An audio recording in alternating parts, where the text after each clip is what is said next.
Students, आज का जो हमारा टॉपिक है वो है फिज़िकल क्वांटिटीज़। तो आइए डिफ़ाइन करते हैं फिज़िकल क्वांटिटीज़ को।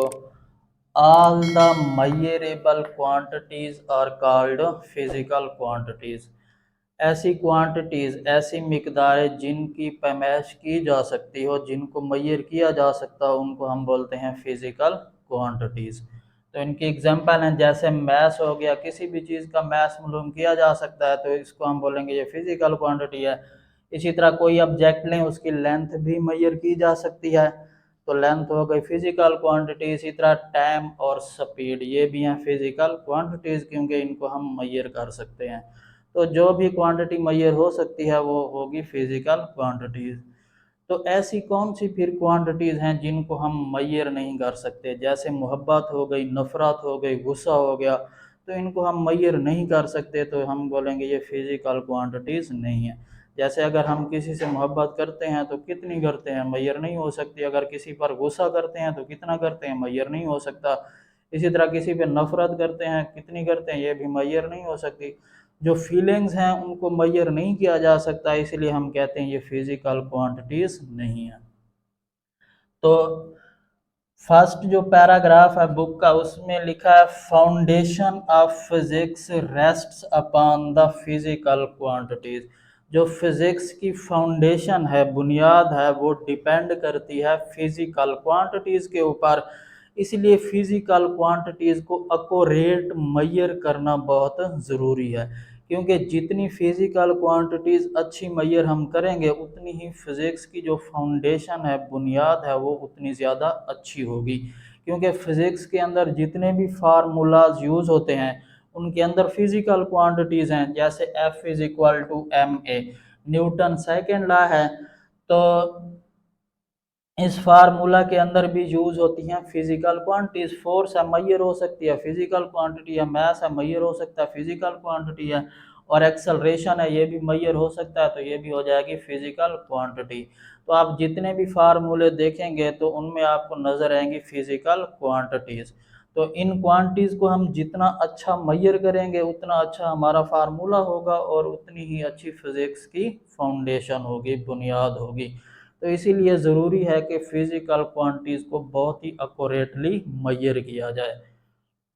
इसके बाद हैं types of physical quantities. There are two types of physical quantities. The first one is base quantity and other one is derived quantity. तो दो क्वांटिटीज़ होती हैं, तो पहले हम डिफाइन करते हैं बेस क्वांटिटीज़ को। The quantities on the basis of which other quantities are derived are called base quantities. ऐसी क्वांटिटीज़, ऐसी मिकदारें जिनसे दूसरी मिकदारें अखज़ हों, ड्राइव हों, तो ऐसी मिकदारों को हम बोलते हैं बेस क्वांटिटीज़। ये बेस क्वांटिटीज़ खुद तो किसी क्वांटिटी से ड्राइव नहीं होती, लेकिन दूसरी बहुत सारी क्वांटिटीज़ को ये ड्राइव करती हैं। तो ये टोटल 7 टाइप्स की होती हैं, 7 हैं टोटल बेस क्वांटिटीज़।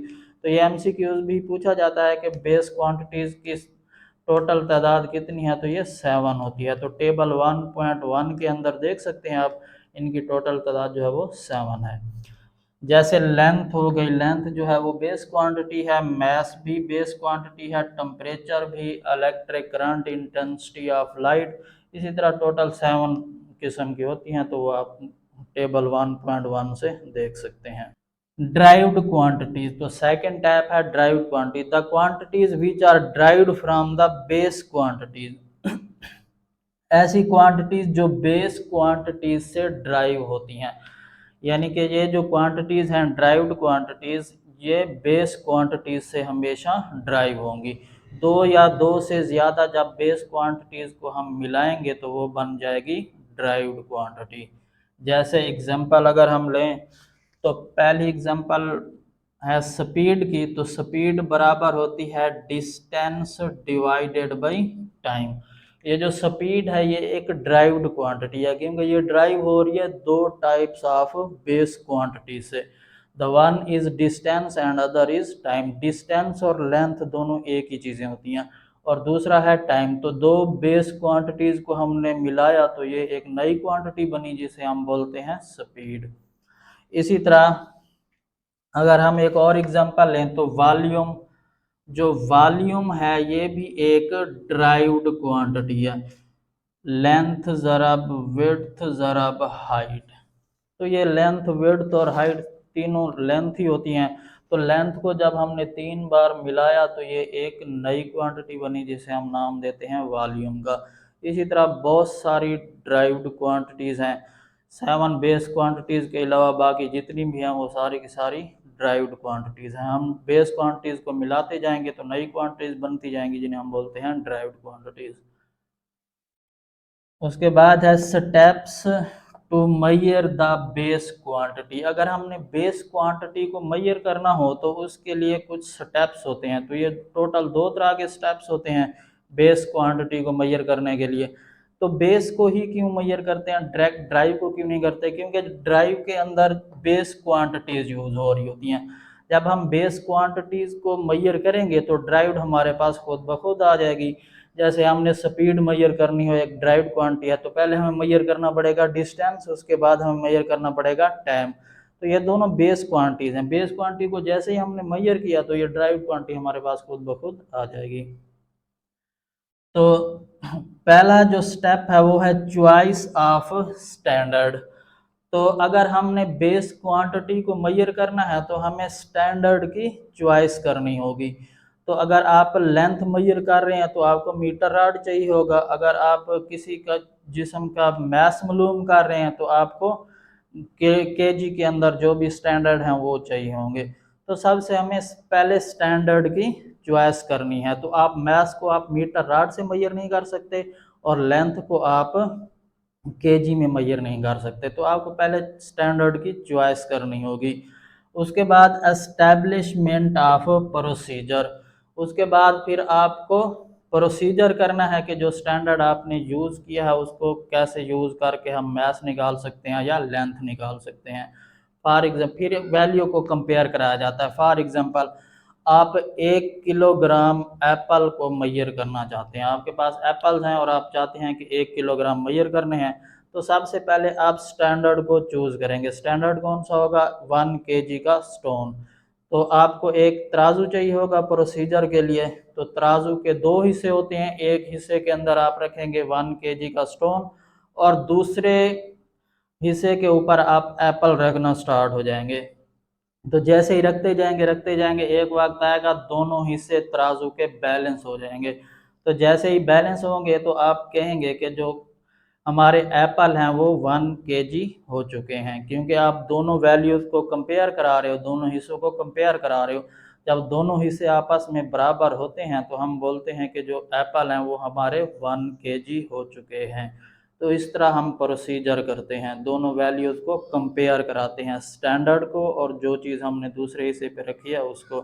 तो जब बैलेंस हो जाएं तो हम कहते हैं दोनों वैल्यूज़ आपस में बराबर हो चुकी हैं। जो एप्पल हैं या जो भी चीज़ आपने रखी है तो वो हमारी 1 kg हो चुकी है। उसके बाद हम कुछ आइडियल जो स्टैंडर्ड होता है उसकी कुछ ना कुछ करेक्टरिस्टिक्स होती हैं। Principal characteristics of ideal standard. तो आइडियल स्टैंडर्ड की टोटल 2 तरह की प्रिंसिपल करेक्टरिस्टिक्स होती हैं। तो first one is it must be accessible. जो भी स्टैंडर्ड आपने चूज किया है वो एक्सेसिबल होना चाहिए, यानी कि अवेलेबल होना चाहिए, आपके पास मौजूद होना चाहिए। ये ना हो कि आपने स्टैंडर्ड ऐसा चूज कर लिया हो जो आपके पास अवेलेबल ही ना हो। तो सबसे पहले जो स्टैंडर्ड है वो अवेलेबल होना चाहिए, एक्सेसिबल होना चाहिए। और दूसरा इनवेरिएबल होना चाहिए, यानी कि उसकी वैल्यू चेंज ना होती हो, वक्त गुजरने के साथ उसकी वैल्यू चेंज ना होती हो। जैसे 1 kg का स्टोन आपने लिया तो उसके अंदर 1000 ग्राम होते हैं। ये ना हो कि कल हम जाएं तो वही 1 kg 1100 ग्राम का बन जाए, परसों जाएं तो 1300 ग्राम का बन जाए। तो ऐसा नहीं होना चाहिए। जो आपने स्टैंडर्ड चूज किया है वो तब्दील ना होता हो। इसी तरह आप बाजार से अगर कपड़ा लेने जाते हैं तो आज आपने 1 मीटर कपड़ा लिया तो कल फिर आप दोबारा चले जाएं वही कपड़ा थोड़ा सा आपको कम मिल जाए, फिर परसों चले जाएं थोड़ा सा और कम मिल जाए, या फिर बहुत ज़्यादा मिल जाए आपको। तो ऐसा नहीं होना चाहिए। जितना 1 मीटर आज था उतना ही कल होना चाहिए, उतना ही परसों होना चाहिए और उतना ही हर जगह पर ऐसा ही होना चाहिए। ये ना हो कि वो वैल्यू चेंज हो रही हो। तो ये इनवेरिएबल होना चाहिए, तब्दील होने वाला ना हो।